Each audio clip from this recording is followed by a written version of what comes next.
Welcome to the show sir. Hello.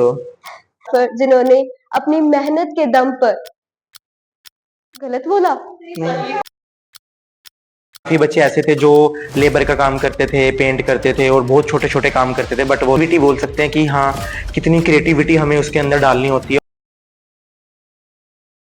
Welcome to unfiltered life. आज हम बात करेंगे एक डांसर, एक कोरियोग्राफर जिन्होंने अपनी मेहनत के दम पर ही नाम नहीं कमाया बल्कि यंगस्टर्स को भी इंस्पायर किया। चलो बात करते हैं उनकी अनफिल्टर्ड लाइफ के बारे में।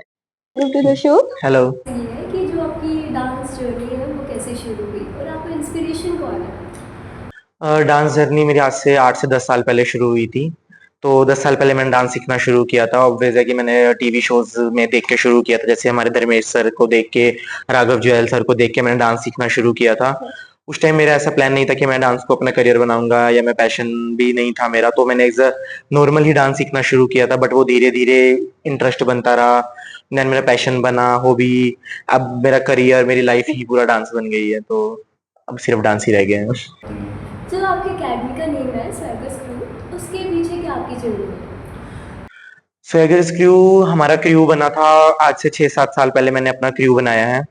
6-7 साल पहले हमारा क्रू ऐसे बना था कि हमारे यहाँ पर गणपति जी का इवेंट होता था, गणपति विसर्जन होता है, तो वहां पे हमें परफॉर्म करने के लिए बोला गया था कि हमें गणपति विसर्जन में परफॉर्म करना है।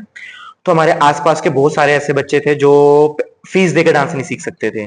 लाइक कोई लेबर का काम करता था, कोई पेंट का काम करता था, तो सभी इस टाइप के बच्चे थे जो ऐसा काम करते थे। तो वो सभी बच्चों को मेरे पास आए, सभी बच्चे, कि सर वहां पे हमें भी परफॉर्म करना है। तो मैंने as a free of cost उन सबको अपनी टीम में रखा, उनको डांस सिखाया। देन फिर हमने उसमें गणपति विसर्जन में परफॉर्म किया। तो वो परफॉर्म करने के बाद हमारा प्रॉपर हमारा क्रू स्टेबल हो गया था कि हमारा 10 स्वैगर्स क्रू हमारा बन गया था। उसके बाद हमने ऑल इंडिया बहुत सारे कॉम्पिटिशन विन किए हैं। तो ये हमारी जर्नी थी जिससे हमारा स्वैगर्स क्रू स्टार्ट हुआ था। आपकी न्यू डांसर्स के लिए आपकी क्या एडवाइस है? न्यू डांसर्स के लिए बेसिकली मेरी एडवाइस यही है कि उनको डांस ज़्यादा से ज़्यादा सीखना चाहिए, ज़्यादा से ज़्यादा डांस को समझना चाहिए कि एक्चुअली अभी क्या हो रहा है कि जो भी न्यू डांसर्स आते हैं वो थोड़ा सीखते हैं, फिर जल्दी से ही सिखाना शुरू कर देते हैं। तो उससे क्या होता है, जो उनको चीज़ें सीखनी होती है वो सब मिस हो जाती हैं। फिर उनकी जो जर्नी होती है वो एक लिमिटेड टाइम के लिए रह जाती है, क्योंकि एक्चुअली उन्होंने इतना एक्सपीरियंस लिया ही नहीं है, इतना डांस सीखा ही नहीं है, और उन्होंने सिखाना शुरू कर दिया है। तो फिर वो एक लॉन्ग टर्म नहीं चल पाते हैं। तो देन फिर लास्ट में क्या होता है कि बोला जाता है कि डांस में करियर नहीं है, या कुछ हो नहीं पा रहा है, या हम अच्छी इनकम नहीं कर पा रहे, बट ऐसा कुछ भी नहीं है। अगर आपके पास अच्छा एक्सपीरियंस है, आपको अच्छी नॉलेज है, और आपने अपने डांस में बहुत ज्यादा मेहनत लगाई है, तो यस, आप बिल्कुल बहुत अच्छा फेम भी पा सकते हो, आप बहुत अच्छा अर्न भी कर सकते हो, और आप अपना करियर डेफिनेटली डांस में देख सकते हो। तो सबसे यही एडवाइस है मेरे को, मेरी तो सब लोग ज्यादा से ज्यादा सीखो, देन फिर सिखाना शुरू करो, देन अर्निंग की तरफ बाद में जाओ, पहले नॉलेज गेन करो जितनी ज्यादा कर। तो लाइक आप पेरेंट्स को भी क्या किस वे से आप लाइक मोटिवेट करोगे या इंस्पायर करोगे कि हाँ उन्हें भी अपने स्टूडेंट लाइक चिल्ड्रंस को इस पे आगे कंटिन्यू रखना चाहिए डांसिंग लाइन में? बिल्कुल रखना चाहिए। यहाँ सबसे मेन डांस हमारी एक फिजिकल एक्टिविटी हो जाती है। तो अगर हम आज के टाइम में बच्चे बाहर की गेम्स खेलना बिल्कुल बच्चों ने बंद कर दिया है, बाहर निकल के खेलना बंद कर दिया है। तो अगर आपका बच्चा डांस में इंटरेस्टेड है, अगर वो करता है, तो यस, डांस में देखो आप करियर भी देख सकते हो, आप डांस में फेम भी देख सकते हो। सबसे मेन है कि आपका बच्चा फिजिकल फिट रहेगा अगर वो डांस कर रहा है।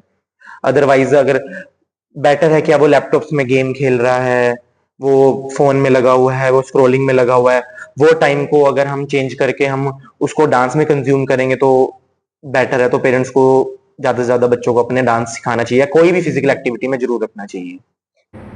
सो सर टीम को लीड करना और लाइक परफॉर्मेंसेस में अलग अलग टाइप की जो चेंजेस लेकर आना उसमें आपको लाइक कितनी डिफिकल्टीज फेस करते हैं? डिफिकल्टीज फेस डिफिकल्टीज नहीं बोल सकते उसको, हम उसमें हम क्रिएटिविटी बोल सकते हैं कि हाँ, कितनी क्रिएटिविटी हमें उसके अंदर डालनी होती है। और उस वो सबसे जरूरी चीज होती है कि मैं जो मानता हूँ कि अगर हम कोई भी कोरियोग्राफी कर रहे हैं या हम कुछ भी कर रहे हैं, तो सबसे मेन मेंटल पीस बहुत ज्यादा जरूरी होता है। कि अगर हम बहुत साफ और शांति से अगर हम कोई कोरियोग्राफी बनाएंगे, तो उसमें हम बहुत ज्यादा यूनिक और क्रिएटिविटी चीजें डाल पाएंगे। बाकी क्रिएटिविटी तो देखो आपके टैलेंट के ऊपर डिपेंड करती है, आपके एक्सपीरियंस के ऊपर डिपेंड करती है कि आपने अपनी लाइन को, आपने अपने आर्ट को कितना टाइम दिया है, तो उसके अकॉर्डिंग ही हम उस चीज को क्रिएट कर सकते हैं। हर एक ग्रुप के मेंबर्स को मैनेज मैनेज करना वो आपके लिए कैसे, लाइक चैलेंजेस, डिफिकल्टीज क्या? हाँ, देखो वो तो मेरे लिए सबसे बड़ा चैलेंजेस रहा है कि सबके घर वालों, सबके पेरेंट्स से बात करना, उनको समझाना कि डांस में करियर है, डांस में कैसे हम अपनी जर्नी आगे बढ़ा सकते हैं, हम डांस में कैसे अर्न कर सकते हैं, डांस में हमें कैसे फेम मिल सकता है। क्योंकि जो पुराने टाइम के लोग हैं उन्हें ये चीज़ नहीं पता है अभी कि डांस में हम कितना ज़्यादा ग्रोथ कर सकते हैं। तो वो सबके पेरेंट्स को समझाना, उन्हें बताना, बच्चों को समझाना, तो वो डिफिकल्ट तो था बहुत, बट हो गया। आपको क्या लगता है कि डांस में लाइक इंडस्ट्री जो है ओवरऑल कैसे चेंज होती रहती है? डांस में इंडस्ट्री बिल्कुल चेंज होती है कि पहले अभी जैसे पहले हमारे पास बहुत कम स्टाइल होते थे कि अगर हम हिप हॉप डांस की बात करें तो पहले सिर्फ एक स्टाइल होता था जो लोग करते थे हिप हॉप।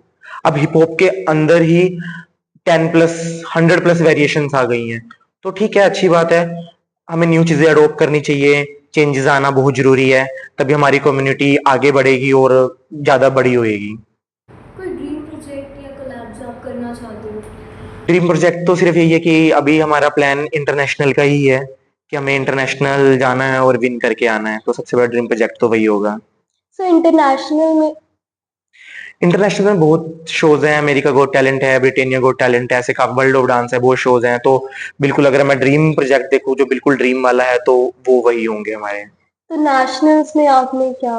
नेशनल्स में तो हमने देखो ओपन कॉम्पिटिशन्स में बहुत प्राइजेस निकाले हैं। अभी भी लास्ट ईयर मैं अपनी यूनिवर्सिटी से टीम लेके गया था, तो हमारा नेशनल लेवल पे एक कंपटीशन होता है AIU, association of Indian universities के नाम से। तो उसमें हमारा प्राइज आया है, जोनल लेवल हमारा फर्स्ट प्राइज आया है और नेशनल लेवल पे भी हमने फर्स्ट प्राइज विन किया है। जब आप किसी शो में जज बनकर जाते हो तो आप लाइक किसी डिफिकल्टीज या किसी चीज़ से लाइक फेस करते हो, कोई ऐसी सिचुएशन आती है? नहीं, ऐसा कोई सिचुएशन नहीं आती है, बट हाँ, मेरा अपना असूल रहता है कि अगर मुझे कोई ऑर्गेनाइजर बोलेगा कि आपको इस बच्चे को प्राइज देना है या नहीं देना है तो मैं वो उसकी बिल्कुल नहीं सुनने वाला हूँ। तो मेरा फोकस होता है कि सामने अगर मैं किसी का डांस देख रहा हूँ तो मैं सबसे पहले उसकी मेहनत जज करता हूँ कि उस परफॉर्मेंस में उसने कितनी मेहनत की है, उसकी कितनी स्किल्स हैं, उसने कितनी टेक्निक्स यूज करी हैं। तो मैं उस अकॉर्डिंग जजमेंट करता हूँ। मुझे नहीं फर्क पड़ता कि वो पहले से ही फेमस है या मुझे कोई आके बोल रहा है कि ये इसको ही आप दो, तो वो चीजें मैं सुनता ही नहीं हूँ, तो वो डिफिकल्टीज मेरे लिए है ही नहीं है। कोई परफॉर्मेंस या शो आपके लिए काफ़ी लाइक यादगार रहा हो? शो यादगार ऐसे परफॉर्मेंस, तो देखो हम लोगों के लिए सारी परफॉर्मेंस है हमारी, जितनी हमने परफॉर्म किया सारी यादगार है, जितने शोज में हम गए हैं सब यादगार है, सब में से कुछ सीखने को मिला है, तभी इतना हम काम कर पा रहे हैं और इतना मैं चीजें कर पा रहा हूँ, तो वो सारी ही मेरे लिए सब मोमेंट्स यादगार है। आप अपनी professional life and personal life को कैसे मैनेज करते हो? मेरे शुरू से ना खुद के कुछ रूल्स रहे हैं, प्रोफेशनल और पर्सनल लाइफ को मैंने डे वन से कभी मिक्स नहीं करा है। लाइक कि अगर मेरा घर पे मूड खराब है, मैं अगर घर पे मेरा मूड खराब है किसी भी फैमिली प्रॉब्लम की वजह से और मैं स्टूडियो आके डांस सिखाता हूँ, तो मेरे स्टूडियो में मैं वो चीज शो नहीं होने दूंगा कि मेरे को कोई प्रॉब्लम है या मैं किसी टेंशन में हूँ। अगर मैं प्रोफेशनल लाइफ की वजह से या काम की वजह से किसी भी चीज को टेंशन में हूँ और मैं घर जाके वो चीज शो नहीं करूंगा कि मुझे पर्सनल लाइफ में कोई प्रोफेशनल लाइफ में मुझे कोई टेंशन है या मैं कुछ भी ऐसा कर रहा हूँ, तो मेरा मानना यही है कि पर्सनल और प्रोफेशनल को बिल्कुल हमें अलग रखना चाहिए, उन दोनों को मर्ज कभी नहीं करना चाहिए। अगर आप डांस को किसी वर्ड से डिफाइन करना चाहोगे तो वो वर्ड क्या होगा? डांस को बहुत सारे वर्ड हैं डिफाइन करने के लिए, हैप्पीनेस है, लाइफ है, सुकून है, तो इन सब से मैं उसको डिफाइन कर सकता हूँ डांस को। Thank you so